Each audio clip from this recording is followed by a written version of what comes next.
Hi everybody, I have Amanda with me today. I've been trying to get her to come on camera with me for a long time, and it took brain surgery to get her finally on here. And we are doing this video. It's going to be the first of, I think, what will be an ongoing video series where we just really want to share transparently and vulnerably our journey through this whole thing with all of you, in hopes that it makes a difference in some way, shape, or form, whatever that is. And we're still getting clear on what that larger helping piece looks like for us, but this feels aligned for us. It feels right, and it's something that Amanda had said to me early on that she wants to do, and this is going to be the start of it. I'm saying this now on here so I can hold her accountable, because she's been a little camera shy with this, but we'll make sure to do this. We'll be doing at least weekly updates this way, if not maybe once or twice a week, depending on how things go. And we thought today we'd just give you a quick update. We have been out of the hospital after a month in the hospital. Yep. We have been out of the hospital now for just about 2 weeks.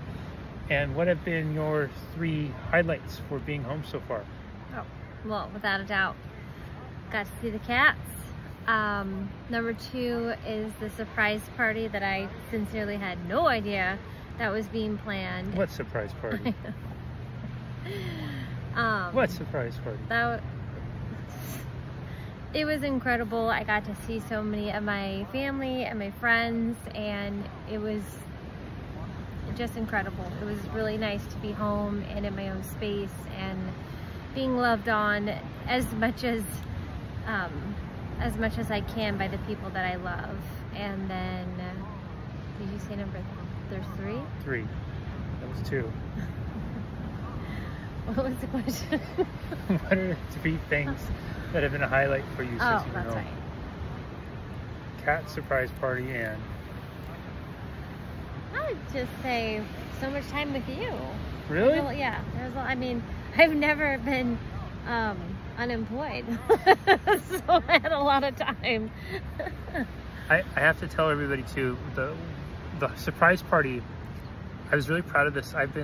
We've been planning it long enough that I was able to start setting Amanda up for the surprise well in advance, which is a good rule of thumb for any of you who are going to throw a surprise party for someone. And if it's going to require them to do something differently than they've normally done, you want to start getting them to do that thing weeks in advance so it's not weird to them. Knowing that this is going to be a surprise party, and part of Amanda's therapeutic rehab has been getting her to walk in different directions, walk sideways, walk backwards, to try to regain mobility and balance. So for the last 2-3 weeks, when we go for walks, I've been having her do weird stuff as she walks, walk backwards, walk sideways. And the reason I did this was, 1, I wanted to help support her rehab, but 2, I knew that there was going to be a need for the surprise party where I was going to need her to walk backwards or sideways so she wouldn't see people standing there that she recognized. So when it got to the point where we were doing the final approach for the surprise, and I said, Amanda, hey, why don't you try to walk this last little bit sideways? There was 0 resistance other than, oh God, really, do I have to? Yes. Which then made it all the better, because when she made the approach, she was mad that she had to do the sideways. And when we turned her around and everybody yelled surprise, what did you think? I thought I was walking into somebody else's surprise party. So sure. You really were surprised. I was definitely surprised. Yes. So yeah, that's kind of what's been going on with us. Other than that, it's been a lot of research, a lot of reading, a lot of learning, a lot of adjustments, and we're just so deeply grateful for all of you, your love, your support, your prayers, the energy you're sending. I mean, it really, I feel it daily, and I really think it's been such a foundational piece for us, in the sense of having, just knowing there's so many of you out there who are on this journey with us. You know, this video format, these conversational formats, it's going to be us sharing, but we also want to be able to answer questions and whatnot. So wait, can we preface this? Yes, you can preface. Remember, how you talk about Johnny? Oh yeah, you can say that. So this isn't funny. This is not funny, but it it's not really funny. It is. Johnny would have found it funny. But when Jesse had thought about, or was thinking about the idea about doing another, which means there was one more video about someone in, what would you call it? Like in a terminal illness, or what would you call it? We're going to call yours a terminal diagnosis. Okay. Remember, we're accepting the diagnosis. We're not accepting the prognosis. Anyway, when Jesse was talking about doing a video series, I really thought, oh my gosh, I'm Johnny part 2, and this is just crazy. Like, I don't know. So I just had to say something on behalf of that, because it's something that came up in my mind. I love Johnny very dearly, and I know a lot of our friends and family were beloved, or I guess family. Well, friends that have turned into family are just very beloved in Johnny's group of people. And so when this all happened and we thought about doing a video type of series, I was like, uh-oh, here we go again. So I just had to say that. Yeah, and for those of you who don't know, our friend Johnny Aspra passed away in 2017 from ALS, and he and I had begun doing an interview series for the last year and a half of his life, where we'd meet every week and we'd film and just kind of share his journey through ALS. And he did it because he really wanted to raise awareness about the insidiousness of ALS. At the time when he was diagnosed, most of his friends and family weren't aware of what it was or even what it meant, and he really wanted to bring attention to that. And he also wanted to inspire other people living with terminal illnesses to live with dignity. Mm-hmm.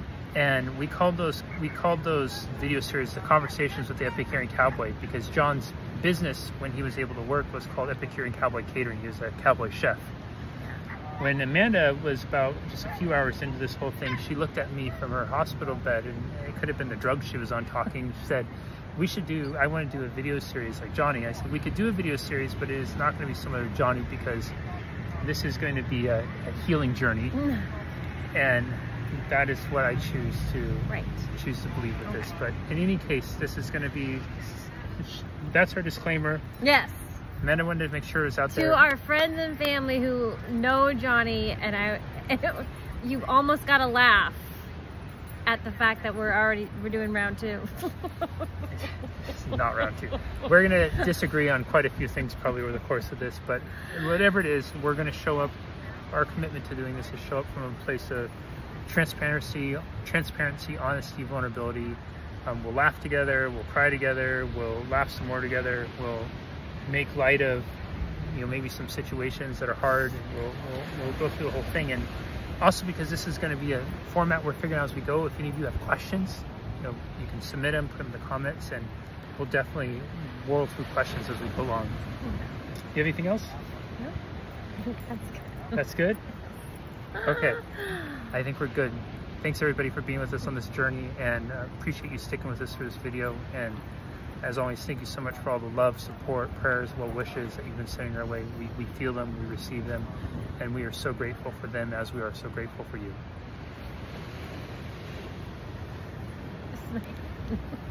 Uh-oh, thanks, Cowboy.